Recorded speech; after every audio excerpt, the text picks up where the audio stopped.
बात बताई कि झाड़ू जब जो है गाय खा रही थी और माँ मरने वाली थी, बूढ़ी अम्मा, बोला हमारे जीने पे तो ये हाल घर का। जो ज्यादा मतलब गृहस्थी को देखते हैं इत्मीनान से, तो उनके अंदर में खुरापात चलती रहती, किसी का काम अच्छा नहीं लगता, अपने काम अच्छा लगता है, तो उनको सब बेवकूफ नजर आए। हमारे तो प्राण निकले जा रहे हैं।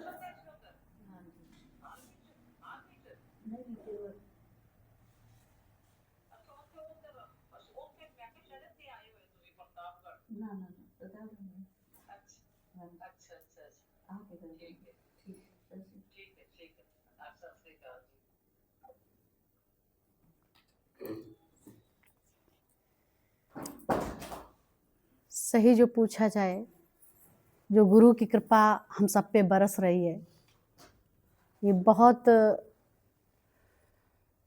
उनकी करुणा है। इसलिए हम इस ज्ञान को मन मना भाव अपने जीवन में प्रतिदिन उतारने की कोशिश करें, और ये कोशिश करते रहोगे तो जीवन में आनंद ही आनंद होगा। ना आनंद कभी हो ही नहीं सकता, नहीं तो ये संसार इतना भरा पड़ा है, इतना अभ्यास हो चुका है बेटा, दिमाग में आ ही जाता है बेफिजूल की बात। तो इसको हम क्या करेंगे, रोज रोज यहाँ ब्रेन वॉश करेंगे, गुरु के पास ब्रेन वॉश करेंगे। बूढ़ी अम्मा प्राण निकलने वाले थे और परेशान, बोल नहीं पा रही थी, और गाय झाड़ू खा रही थी, तो देख रही थी कि गाय झाड़ू खा रही है, प्राण निकल रहे थे। मन में विचार चल रहा था कि हमारे जीने पे ये हाल बर्बादी है, और जब हम मरेंगे तब क्या होगा, मर जाएंगे। तो बड़ी चिंता थी, सब घर बर्बाद कर देंगे ये सब, इनको किसी को अकल ही नहीं है। तो बार बार हाथ उठाए जा रही, जवान तो लड़खड़ा गई, बोल नहीं पाई। बच्चे समझे माँ कुछ कहना चाहती हैं, कुछ बताना चाहती हैं, तो एक डॉक्टर फटाफट बुला के लाए और इंजेक्शन लगवाया, डेकाड्रॉन की ताकत आ जाए और ये बता पाए। इंजेक्शन लगा तो बूढ़ी अम्मा ने क्या बता पाया, बछिया झाड़ू खा रही है। तो ये याद रखना, कहीं ऐसे ना जीवन व्यतीत हो जाए। अंत वेले की आसक्ति वही तुम्हारा जीवन।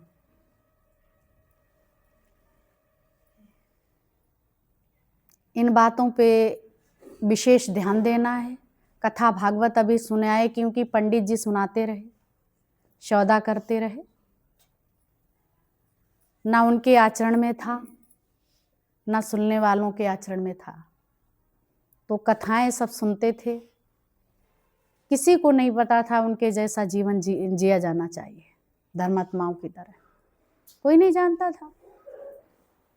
इतनी अंतःकरण की शुद्धि हो,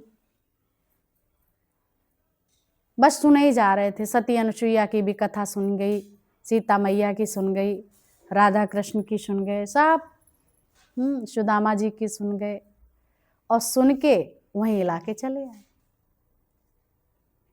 कभी किसी ने नहीं कहा ये तुम्हें जीवन पे लागू करना है, किसी ने बताया कथा भागवत में कभी कि उनके जैसा चरित्र निर्माण करो, क्योंकि सुनाने वाले का चरित्र निर्माण नहीं था।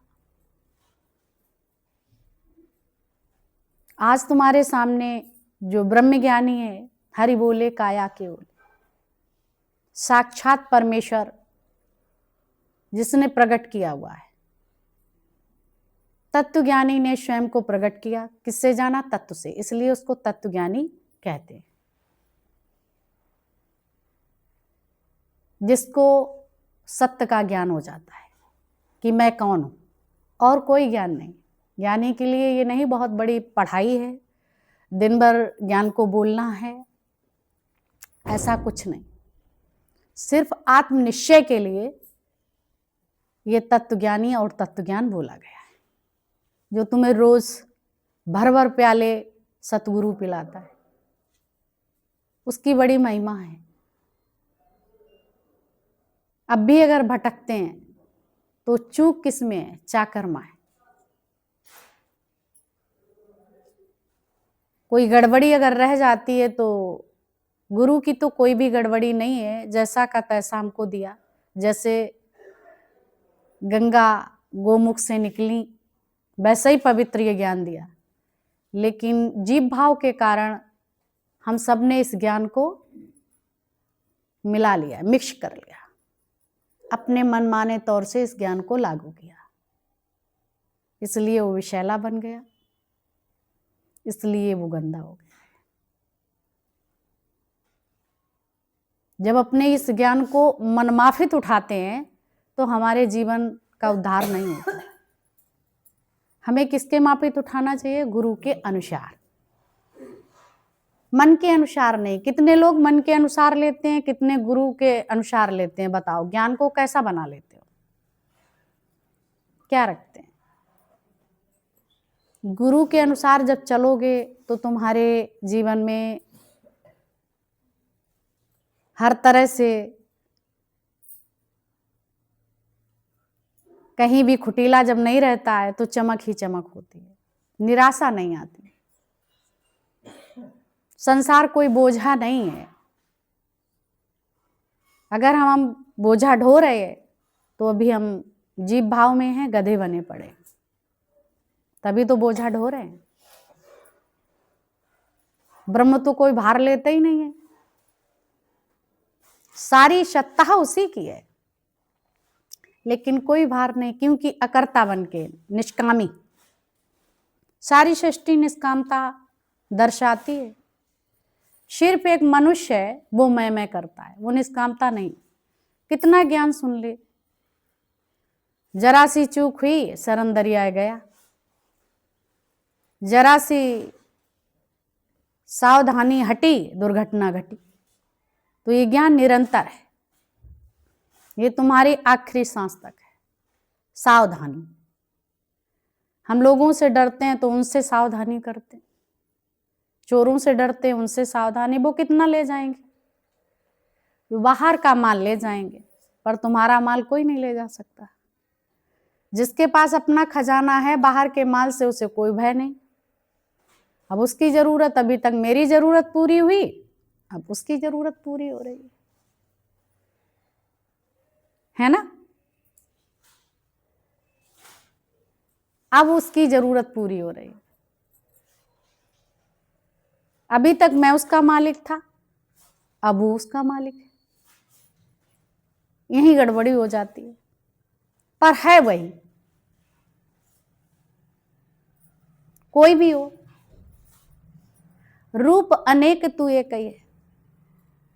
जब एकता में आ जाएंगे तो द्वैत बुद्धि चली जाएगी, अनेक में आ जाएंगे तो द्वैत बना रहेगा, तो दुख ही है। दुख किसमें है? दावे में। दुख दावे में है, वैसे तो दुख नहीं है। शरीर अपना मानते हो, कुछ भी अपना मानते हो, धनबल मनबल तनबल जो जो तुम मानते हो अपना, वही दुख है। घर परिवार बाल बच्चे, वही दुख है। वहीं हम भगवान से हट जाते हैं। जब एक ही सर्व में देखते हैं, अब ये देखने में सब अनेक आ रहे हैं, तो ये क्या है? प्रभु की विराटता। इसको देखो, इसको पहचानो, सभी में प्रभु का दर्शन करो। उसके दर्शन मात्र से हमारा उद्धार हो जाता है। गुरु का दर्शन करते ही हमारा कल्याण हो जाता है। दर्शन क्या? अंदर से दर्शन। वाणी का दर्शन तुमने कर लिया, और जब दर्शन कर लिया फिर नहीं होता कि हमने दर्शन नहीं किया। दर्शन के बाद काया पलट हो जाती है। किसका? आत्मा का दर्शन। अभी तो मैंने जीवात्मा देखी थी, भूत प्रेत सब देखे थे, लेकिन उस परम आत्मा से मैंने सीखा कि आत्मा क्या है। आत्मा पश्यन्ति आत्मा, इधर भी वो उधर भी वो। ये नहीं कहा गुरु ने कि मुझ में आत्मा है तुम में नहीं है। उन्होंने अपनी आत्मा को जाना तो चिदानंद घन परमात्मा कहलाए। तुमने अपने को जीव जाना, जीवात्मा, तो भूत प्रेत पिशाच इनसे भयभीत हो गए। हो गया कि नहीं? एक निर्भय बना, एक भयभीत हुआ, क्योंकि वो स्वयं को जानता है कि मैं कौन हूं। तो किससे डरेगा? किससे डरेगा? रोगों से डरेगा, तकलीफों से डरेगा, दुनियादारी के धंधों से डरेगा। वो निर्भय है, निर्वैर है, निर्विरोध है। वो किसी का विरोध भी नहीं करता है और किसी से बैर भी नहीं करता है, किसी से राग भी नहीं करता है और किसी से द्वेष भी नहीं करता है। करता है? नहीं करता है। आत्मा पवित्र है, तभी तो कहते हैं मैं एक पवित्र आत्मा हूं। आप कौन है? मैं एक पवित्र आत्मा है। और कब जीव भाव में तुम है और कह रहे पवित्र आत्मा हूं, तो मन शर्माएगा ना। कर्म सबके काउंट कर रहे हैं, देख रहे हैं, सब अलग अलग दिख रहे हैं। अपना पराया भी दिख रहे, अपने नाती पोते भी दिख रहे, दूसरे सब बैल दिख रहे, सबके कर्म दिख रहे। इसके मतलब बैल खुद हो, खुद ही तो हो। सब कैसे नजर आ रहे? हमें अपनी दृष्टि से क्या दिखता है? ये गुरु ने जो दृष्टि दी है उससे दिख क्या रहा है? भगवान दिख रहा है या संसार दिख रहा है? सर्वत्र परमात्मा का दर्शन, उसका जब दीदार हो गया तो फिर तुम आनंद में कहीं भी रहो। वो किसी में नहीं बनता, किसी कर्म में भी ले पायमान नहीं होता। भगवान कृष्ण लोक कल्याण के निकले, किसी कार्य में ले पायमान नहीं हुए कि मैंने द्वारिकापुरी बसाई, मैंने सबका जीवन बचाया, मैंने जरासंध से युद्ध किया, मैंने सबको मुक्त कराया। युद्ध करते रहे करते रहे करते रहे। कई बार आक्रमण, कंस के ससुर थे, जरासंध आक्रमण किया। कई बार आक्रमण करने के बाद भगवान ने क्या किया? कोई फायदा नहीं है। इससे तो अच्छा है हमें मथुरापुरी छोड़ देना चाहिए। और उन्होंने आदेश दिया कि द्वारिकापुरी बसाई जाए और समुद्र से जमीनी भी मांगी। वो चाहते तो ऐसे भी बना लेते, पर सबका मान बढ़ाया। सर्वगुण संपन्न परमात्मा है, उसे किसी से कुछ मांगने की आवश्यकता नहीं है, फिर भी अपने भक्तों का मान बढ़ाने के लिए सब किया।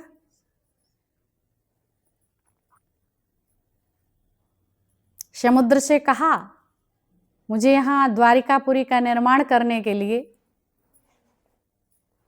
कुछ भूमि दी जाए, तो समुद्र ने उतनी भूमि वहां दे दी। उसमें द्वारिकापुरी का निर्माण हुआ। जब उसमें द्वारिकापुरी का निर्माण हुआ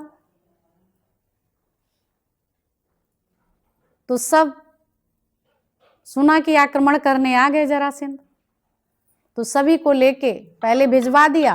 द्वारिकापुरी को निर्माण भी हो गया। विश्वकर्मा जी ने उनके आदेशानुसार कंप्लीट कर दी।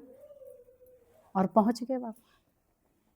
सबको निकाल दिया और फिर बाद में भगवान निकले आकाश मार्ग से। चारों तरफ से पैरा कड़ा लगा हुआ था, कहीं से निकल ना जाए। कभी चारों तरफ से घिराव होता है तो कोई चीज ये देखते हो कि कहां से मुझे निकलना है, और भगवान को तो एक युक्ति निराली रहती है, वो कुछ भी कर सकते हैं। तो घर में जब चारों तरफ से बंद होते, आग लग जाए तो क्या करते हैं, कोई ना कोई तरीका निकालते हैं, वो भाग जाते हैं। तो भगवान ने तरीका ढूंढा, कोई छत से निकल के चला जाता, कोई इधर से कोई इधर, तरीका अपना लेते, कहां से कैसे उतर जाऊं। तो भगवान ने भी आकाश मार्ग से तरीका निकाल लिया। उस महल से जो जिस रास्ते पे जरा सी जगह मिली वहां से निकल गए।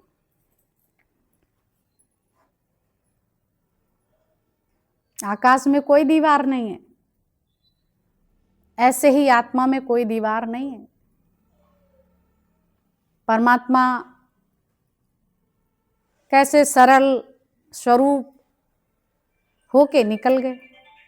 वो ढूंढते रह गए, देखा कि अंदर जाएं, यहां तो कोई है ही नहीं महलों में। पीछा किया, कहां गया, तो देखा वो जा रहा छलिया। तो सब पीछे से दौड़ लिए, सब भाग लिए।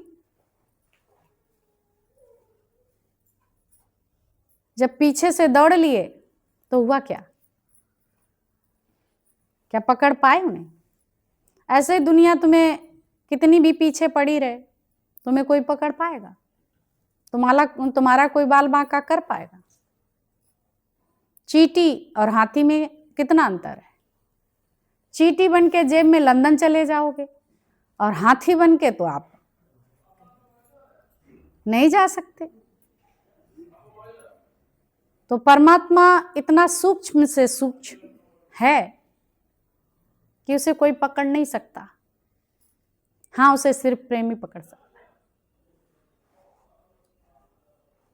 प्रेम कियो तिन्हि प्रभु पायो। जिन्होंने प्रेम किया उन्हीं ने परमात्मा को प्राप्त किया। प्रेम का मतलब शरीरों से नहीं है, उस शक्ति को जानना।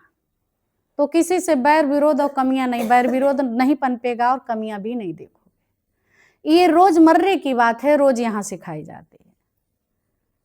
रोज शाम को लेटो, रोज ये काउंट करो कितने हमने किसका वर्णन किया, किसको याद किया, और शाम को प्रभु से कहो, प्रभु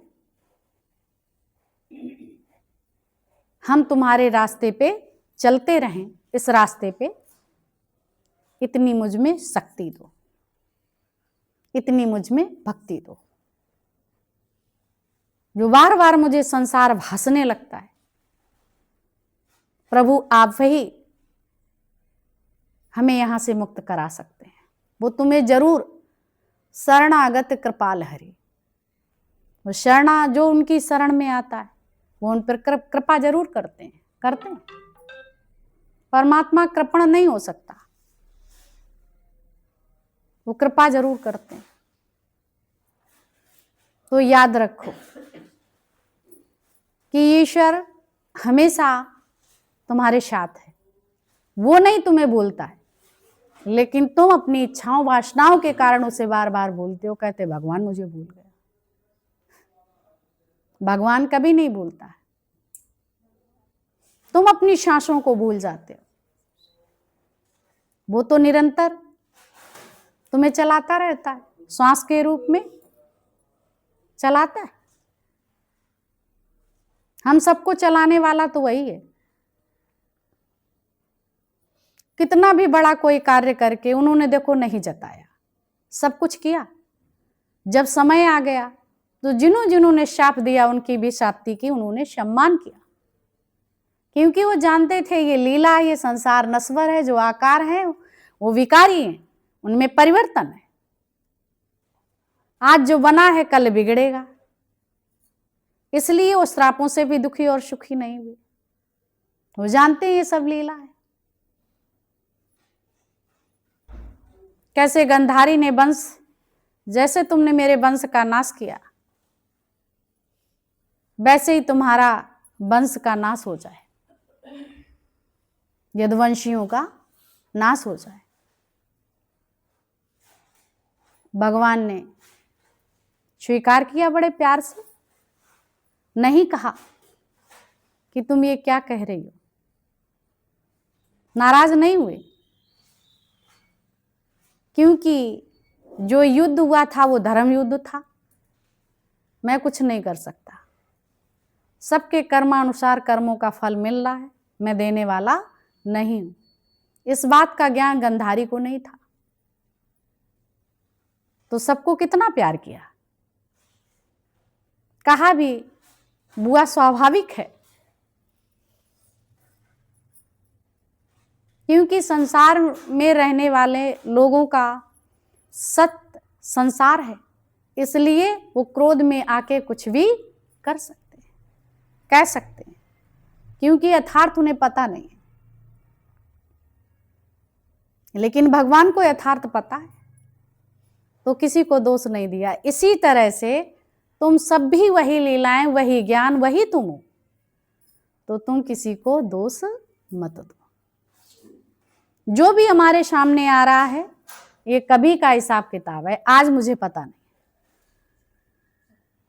ये बात जब समझ लोगे तब दुखी नहीं होंगे। बहुत ऊंची बात है, अगर गिरा दो तो उसमें कोई मतलब ही नहीं,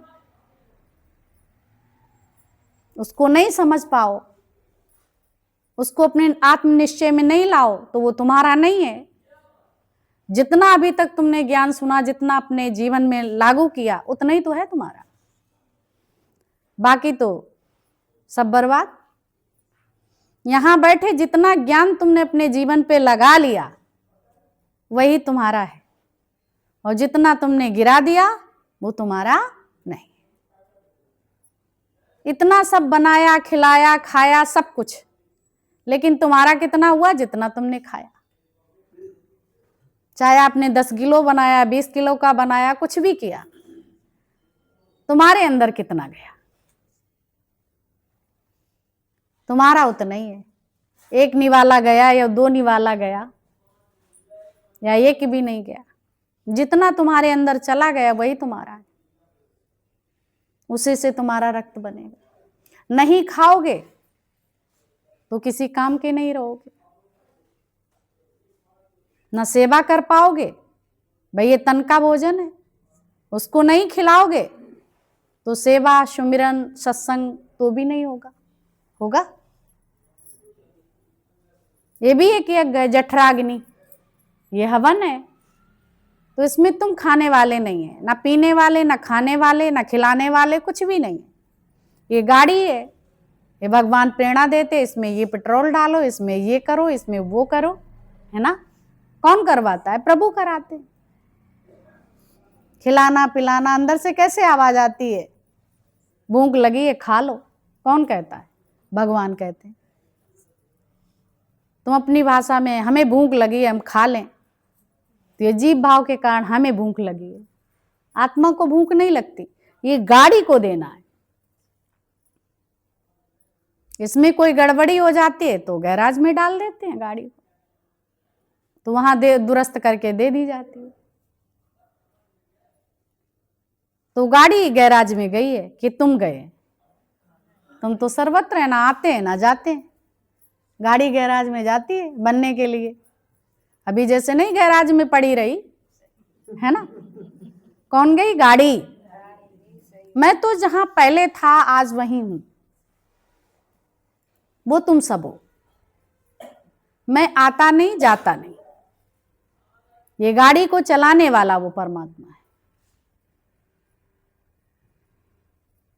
इसमें बिगड़ा बनी रहेगी।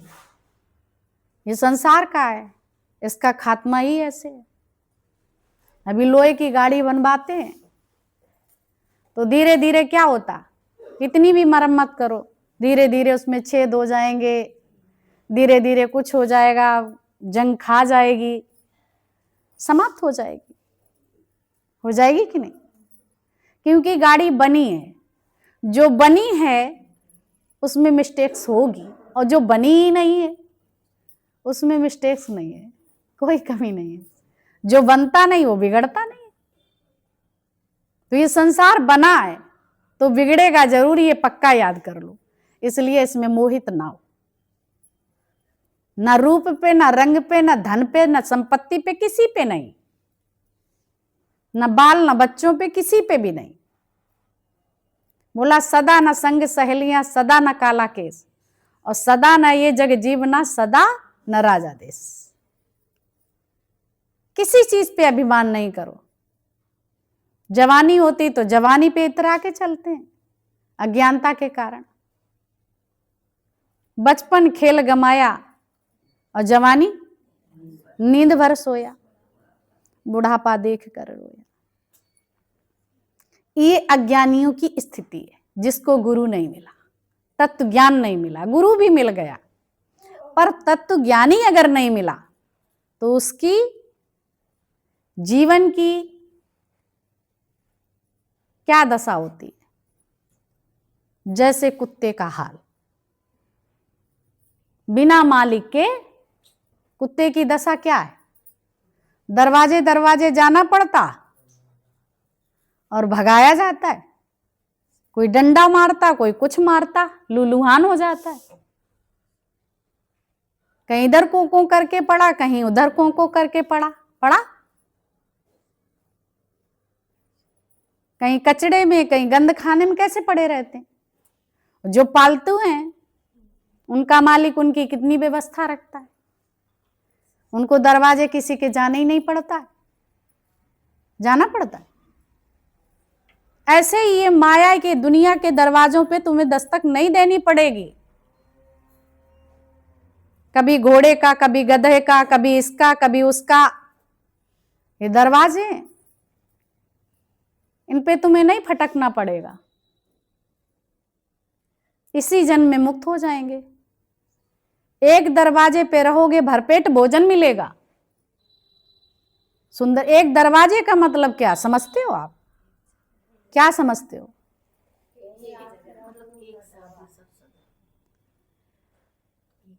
ये शरीर रूपी दरवाजा, एक दरवाजा। एक दरवाजे पे अगर रहोगे, यानी परमात्मा के दरवाजे पे।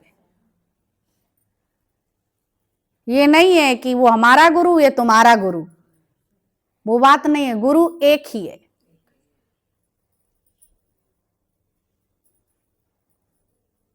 ज्ञान एक ही है। क्या है? मैं आत्मा हूं। क्या ज्ञान है बताओ? यही तो है, और कुछ नहीं है। दुनिया के दरवाजे पे नहीं जाना। अभी ये नहीं कि भैया हमारे गुरु ने मना किया है, हमें भैया उनके वहां नहीं जाना, उनके वहां नहीं जाना, उनके वहां नहीं जाना।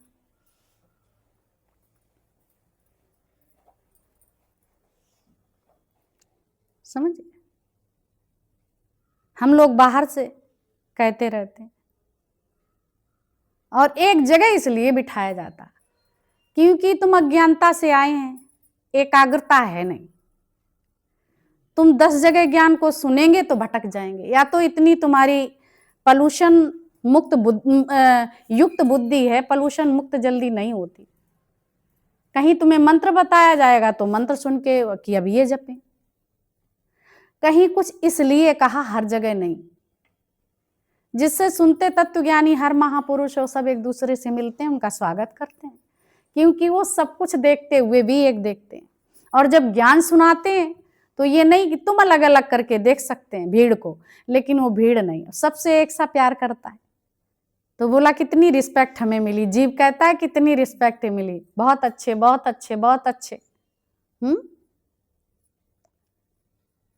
और जो कोई बोले ना संत तुम्हें मिले नहीं, तो वो अच्छा ही नहीं लगता है।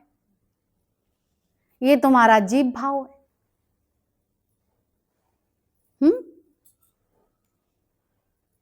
एक मिलके भी कोई कुछ मंत्र बोल रहा, कोई कुछ मंत्र बोल रहा, सब आओ भगत कर रहे हैं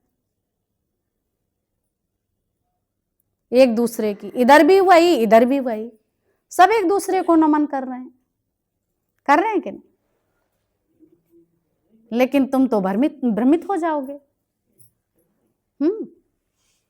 भ्रमित हो जाएंगे, और भ्रम अगर हो गया बुद्धि में तो तुम्हारा नाश हो जाएगा। अरे वहां तो गए थे तो उन्होंने ये मंत्र बताया था, वो पहुंचे हुए महात्मा, इसलिए तुम्हें मना करता। जब तक तुम्हारी बुद्धि पॉल्यूशन से मुक्त नहीं हो जाती तब तक कहीं जाने की जरूरत नहीं है। जब उसने पीएचडी कर ली तो फिर वो उस योग हो गया क्या? फिर वो सब उसे पता है। कई सब्जेक्टों से अलग अलग उसके विशेषज्ञ होते हैं कि नहीं, और सब मिलके कार्य करते हैं। अभी गए तो कई सर्जन अलग अलग है, स्पेशलिस्ट, और सब मिलके ओटी में आ जाते हैं। कोई किसी का। एक शरीर में कितने रोग होते हैं, कोई रोग पनप गया तो एक से एक बड़ा, एक से एक बड़ा, एक से एक गाड़ी पे, तो सबके स्पेशलिस्ट अलग अलग, ट्रीटमेंट अलग अलग होगा, क्योंकि पढ़ाई अलग अलग अंग की है ना। एक ही नहीं कर सकता है, नहीं कर सकता है, लेकिन सब में रहने वाला एक ही है। समझिए, सब में रहने वाला एक ही है। कौन? परमात्मा।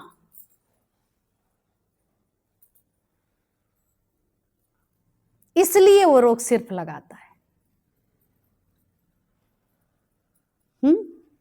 और कोई नहीं बात।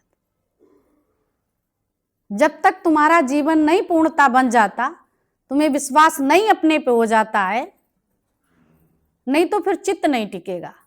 तुम अलग अलग घाट का पानी पियोगे। हाँ, उनके लिए सही जो पक्के हो चुके हैं निश्चय में, वो कहीं भी जा सकते। जैसे कबीरदास जी वैश्या के कोठे पे भी चले गए, है ना। सबके लिए उन्होंने दया, करुणा, क्षमा सब कुछ किया। उसके लिए है, वो चोर आया तो अपनी बेटी के साथ लिटा दिया। समझ रहे? और तुम करो कि हम भी यही करें तो संभव नहीं है। उस दिन तुम्हारी छुट्टी जिस दिन तुम अपने निश्चय में आ जाओ, फिर कहीं भी जहां भी जाओगे उसी की शरण में हो। अभी तो जीव भाव में खुद पड़े, जहां जाओगे वहीं भटक जाओगे। कोई पतिव्रता स्त्री है जो अपने पति परायण रहती है, और कई स्त्रियां हैं कि पति होते हुए भी क्या करती हैं, कईयों पतियों का आलिंगन करती हैं। ये संसार की बात। अब इसका अलग अर्थ मत जान लेना, बड़ी गहरी बात है। पतिव्रत का मतलब है परमात्मा है पति। उसकी बात है, वो पतिव्रता स्त्री है, भक्त और भगवान। समझ रहे? एक दिन गए तो एक लोगों ने कहा कि वहां तो ऐसे ऐसे बोलते हैं कि वहां नहीं जाओ, वहां नहीं जाओ। तो हमने कहा इस योग हो जाओ तो जाओ, अगर नहीं अभी आपका जीव भाव है, आप ही भटक रहे हो, तो फिर आप कहां जाने के काबिल है ना। ये याद रखना, नहीं कहीं समझ बैठो कि भाई वहां तो वाणी ऐसे चलती है। तो वो परमात्मा के लिए सब बात आती है, निश्चय में आया। नहीं तो अभी माया के हो गए, कभी इसके हो गए, कभी उसके हो गए, ये बात है। समझ रहे? ये माया क्या है? वैश्या। ये मन में जो विचार हमारे हैं, ये हमको आगे नहीं बढ़ने देते, ये रोक लेते हैं। कभी बाल बच्चों के रूप में, कभी इसके रूप में, किसके किसके हो जाते। गुरु आता तो कहते हम तुम्हारे, गुरु तुम हमारे, पति आ जाता हम तुम्हारे, है ना। बेटा आ जाता हम तेरे। कितना झूठा है। किसके हो तुम? परमात्मा के हो। समझ रहे? ये शरीरों की बात नहीं हो रही। जो शरीरों से, संसार से जोड़ के उस बात को करो और भटक जाओ। जहां ज्ञान मिले तुम बैठ जाओ अच्छे से, लेकिन एकाग्रता के साथ। सार सार को गहले और थोता दे उड़ाए। इतना अंदर में विवेक जागृत हो जाए। जब तक बच्चा छोटा है तो माँ घर में कोचिंग भी लगवाती है, पढ़ाई कराती है, सब इधर उधर नहीं किसी से मिलने देती। जब परिपक्व हो जाता माँ भी निश्चिंत है और बच्चा जहां भी गया होगा भगवान है ना, है ना। चिड़िया भी घोंसले में बच्चे को जब तक वो उड़ नहीं पाता है तब तक उसका आधार बनती है वो। जब उड़ने लगता है तो फिर नहीं। और जब तक उड़ता नहीं है तब तक माँ सुरक्षा करती है, कहीं सांप ना खा जाए, कोई दूसरा पंछी ना खा जाए, कोई मेरे बच्चों को फेंक ना दे। ठीक है, करती है। और जब बड़ा हो गया तो अपनी सुरक्षा खुद ही कर लेगा, सबके साथ रहता है। जंगल में अनेक प्रकार के जीव जंतु होते हैं, रहते हैं सब साथ में। शेर भी है तो हाथी भी है, घोड़ा भी है, गधा भी है, सब रहते हैं। तो उनके साथ रहने से ना कोई जो जैसी जिसकी जाती है वो दिखाई पड़ती है, दिखाई पड़ती। तो तुम्हें सबको भगवान का दर्शन करते हुए हर जगह परमात्मा है, सभी से प्रेम कर लो। शब से कर ले प्रेम, जगत में कोई नहीं पराया। मुझ में ओम, तुझ में ओम, शब में ओम समाया। वेद बुद्धि खत्म हो जाए। वो तुम्हें अपना तत्व ज्ञान रखते हुए, स्वयं को जानते हुए, खुद को जब जानोगे, गुरु को जानने से नहीं, खुद को जानना मैं कौन हूं, तभी हो सकता है, अन्यथा नहीं हो सकता। ये अपना पराया इतना बड़ा छल है कि हर कोई छला जाता है। ज्ञानी ध्यानी नरक पड़े और स्वर्ग पड़े हत्यारे। ज्ञान होने के बाद भेद बुद्धि आ जाती है, मैं श्रेष्ठ हूं, ये श्रेष्ठ नहीं, मैं गुरु महान हूं, वो गुरु महान नहीं है, और जबकि गुरु एक ही है, एक ही है, जगत गुरु, वही परमात्मा। कई संतों की भी बात आती है। तुलसीदास मानते थे किनको? राम को। जब वृंदावन गए तो एक निष्ठा के साथ, तो कृष्ण मंदिर में देखने ही नहीं चाहे कि मुझे राम का ही रूप दिखे, अपने इष्ट मेरा वही दिखे, रामी। राम अलग है कहां? उससे भी ऊपर तत्व ज्ञान में तुम्हें गुरु ने बात बताई।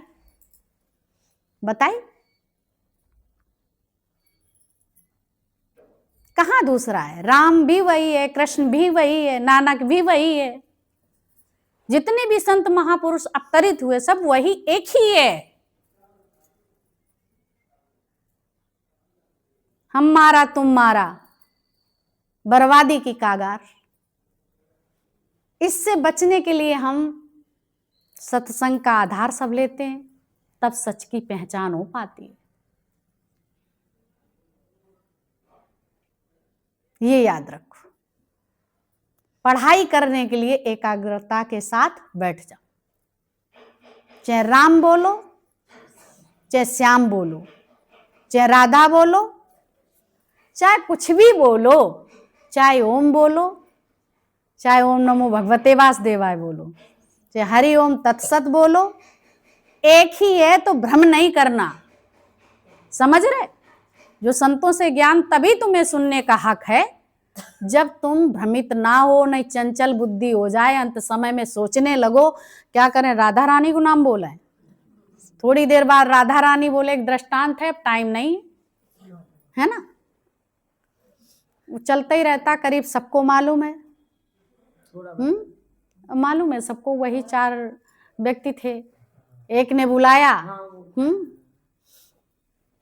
अल्लाह को बुलाया, हैं? एक ने गॉड को बुलाया, एक ने राम को बुलाया, और एक ने वाहेगुरु बुलाया। अब हिंदू निखर बहुत सारे देवी देवता अलमारी में बैठे रात में उलझलते, उनकी भ्रमित बुद्धि हुई जाता है लास्ट है, जबकि एक ही। वो इसलिए सब परिवार बिठाया कि तुम सबसे प्रेम करो, एक परिवार के ये सब सदस्य हैं, कोई अलग अलग नहीं है, सब एक ही थाली में खा लेंगे। तुम काहे के लिए 10 थाली है? राम जी की रखी है, कृष्ण जी की रखी है, उनकी रखी है, उनकी रखी है ना। तुम्हारे प्रेम के भूखे हैं, समझ रहे आप? नहीं तुम उठा के अभी एक आओगे थाली एक नहीं, अब अलग अलग रखते, अब तो इकट्ठी रखें। मंदिर में रखे होते एक ही जगह तो वो पुष्प रखते हैं, सब चाहे जितने देवी देवता रखते हैं कि नहीं, है ना? एक ही है। इस भ्रम से दूर रहो, नहीं तो फिर अब फिर ये कहा कि देखो सबको तो आपने बस कभी कहें मथुरावासी, कभी द्वारिका देश, है ना, कभी कुछ बोलते रहे, तब तक आए टपक गिरे, है ना। अब जब जो नाम बोला तो उन्हें वेश धारण करने चले जाए, भाई अब तो राम तो है धनुषधारी, उन्हें राम बुला में तब जे अयोध्या जाए धनुषधारी बन के आवे। और थोड़ी देर हम कहा कि भाई इनको नाम कुछ अलग है, जो अच्छा नाम है, तो उन्हें श्याम सुंदर को बुलाया, तो भैया श्याम सुंदर उस वेशभूषा में निकलने लगे, और तब तक गिरे। तब भगवान से गए, भगवान आप कितना अन्याय करते हैं, कितना आप अन्याय कर रहे हैं, सबको तो आपने बचा लिया लेकिन हमें नहीं तुमने बचाया। बोला हम तो बचाने आ रहे, लेकिन आप तो पल पल में बदल रहे हो, तो हमें बेस भी तो वही रख के आना पड़ता है। अब तुम फोटो देखते हो, नानक को देख के आप जान जाते हो नानक है, उनकी पोशाक देख के, है ना। सरदार लोग अगर ऊपर वो लगाए होते तो आप जान जाते सरदार, लेकिन सरदार में रहने वाली शक्ति कौन है? परमात्मा। वो नकाब लगा के निकलती हैं तो उनको भी तुम पहचान जाते हो, लेकिन उसमें रहने वाला कौन है? परमात्मा। मस्जिद में अल्लाह अकबर कहने वाला कौन है? वो अल्लाह कौन है? परमात्मा ही तो है। वाहेगुरु कहने वाला भी तो वही, तो वो भी तो परमात्मा है, लेकिन एक ही एक नाम बोल रहे हैं। लेकिन ये जे इतने वेद शास्त्र पढ़ किसकी बुद्धि भूसा में मिल गई। भूसा मिलके और मिट्टी मिला दी जाती, चूल्हा तब भी बन जाता। रोटी पका के सबको खिलाने कितना सबको सुख देता है, लेकिन ना ये तुम्हें सुख देता, बार बार बयान बदलते रहते हो, ना किसी और को देता है। तो ये बात वाला नहीं है। तो एक के सादे सब सदे और सब सादे सब जाए, समझ में आ रही है? तो एक ही परमात्मा है सर्वत्र, चाहे वे सीता हैं, चाहे वे श्यामा हैं, चाहे वे राधा हैं, और चाहे वे पार्वती हैं, और चाहे वे सुधा है। ठीक है, तुम सब नाम रूप में अटके तो नाम रूप का नाश है ब्रह्म का प्रकाश।